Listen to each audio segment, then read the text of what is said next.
प्रभुपाद की जय। गुरु महाराज की जय। ओम नमो भगवते वासुदेवाय। ओम नमो भगवते वासुदेवाय। ओम नमो भगवते वासुदेवाय। ओम नमो भगवते वासुदेवाय। ओम नमो भगवते वासुदेवाय। ओम नमो भगवते वासुदेवाय। ओम नमो भगवते वासुदेवाय। बोलिए बांके बिहारी लाल की जय। आज श्रीमद् भागवत गीता का 7वें अध्याय का महत्व है, जो जी सुधा गिल जी और रुक्मिणी देवी जी भागवत करवा रहे हैं। इन परिवार पर नंदलाल की कृपा हो। अब मैं 7वें अध्याय का महत्व बतलाता हूँ, जिसे सुनकर कानों में अमृत राशि भर जाती है। पाटिल पुत्र नामक एक दुर्गम नगर है, जिसका गोपुर द्वारा बहुत ही ऊंचा है। इस नगर में शंकु नामक एक ब्राह्मण रहता था। उसने वैश्य वृत्ति का आश्रय लेकर बहुत धन कमाया, किंतु ना तो कभी पितरों का तर्पण किया और ना देवताओं का पूजन ही।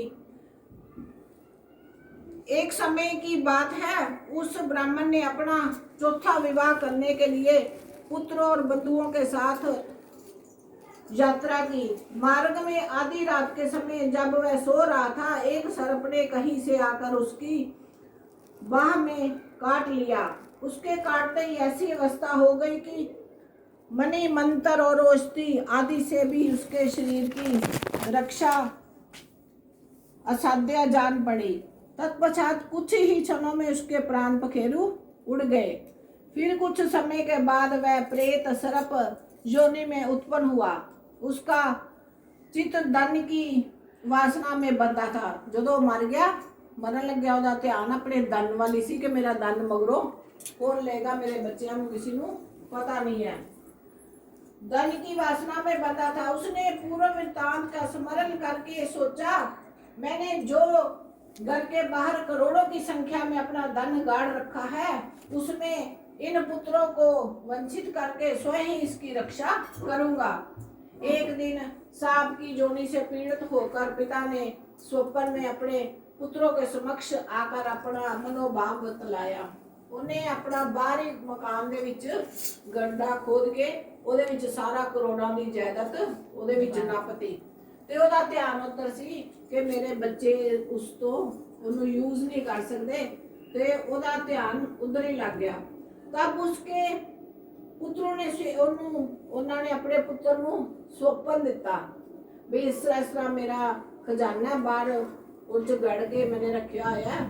तो फिर पुत्रों ने सवेरे उठकर बड़े विस्मय के साथ एक दूसरे से स्वप्न की बात की।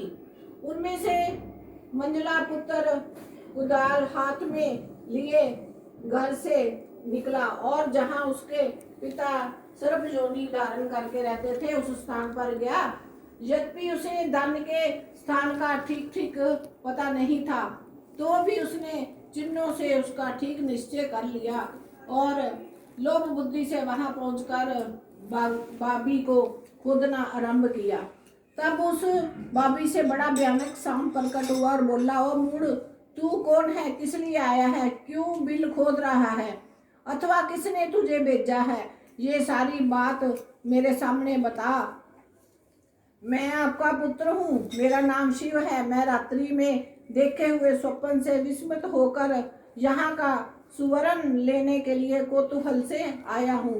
पुत्र की ये वाणी सुनकर वह सांप हंसता हुआ उच्च स्वर से इस प्रकार स्पष्ट वचन बोला, यदि तू मेरा पुत्र है तो मुझे शीघ्र ही बंधन से मुक्त करा।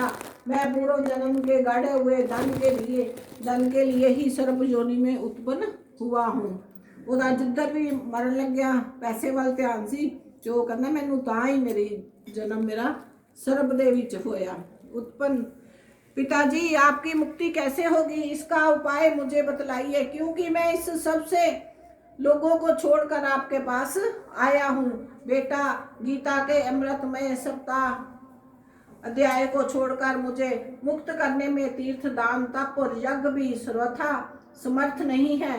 केवल गीता का 7वां अध्याय ही प्राणियों के जरा, मृत्यु आदि दुख को दूर करने वाला है। पुत्र, मेरे श्राद्ध के दिन समय सप्ताह 7वें अध्याय का पाठ करने वाले ब्राह्मण को श्रद्धा पूर्वक भोजन कराओ, इससे निस्संदेह मेरी मुक्ति हो जाएगी। वत्स, अपनी शक्ति के अनुसार पूर्ण श्रद्धा के साथ वेद विद्या में प्रवीण अन्य ब्राह्मणों को भी भोजन कराना। सर्प योनियों में पड़े हुए पिता के ये वचन सुनकर सभी पुत्रों ने उसकी आज्ञा के अनुसार तथा उससे भी अधिक किया तथा अपने सर्प शरीर को त्याग कर दिव्य देह धारण किया और सारा धन पुत्रों को अधीन कर दिया।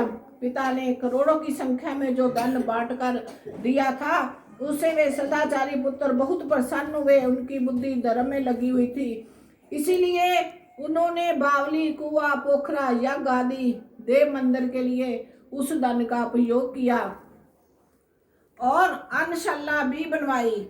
7वें अध्याय का सदा जप करते हुए उन्होंने मोक्ष प्राप्त किया। पार्वती, ये तुम्हें 7वें अध्याय का महत्व बताया गया है। इसके शरण मात्र से मानव सब पातकों से मुक्त हो जाता है। शिला प्रभुपाद की जय।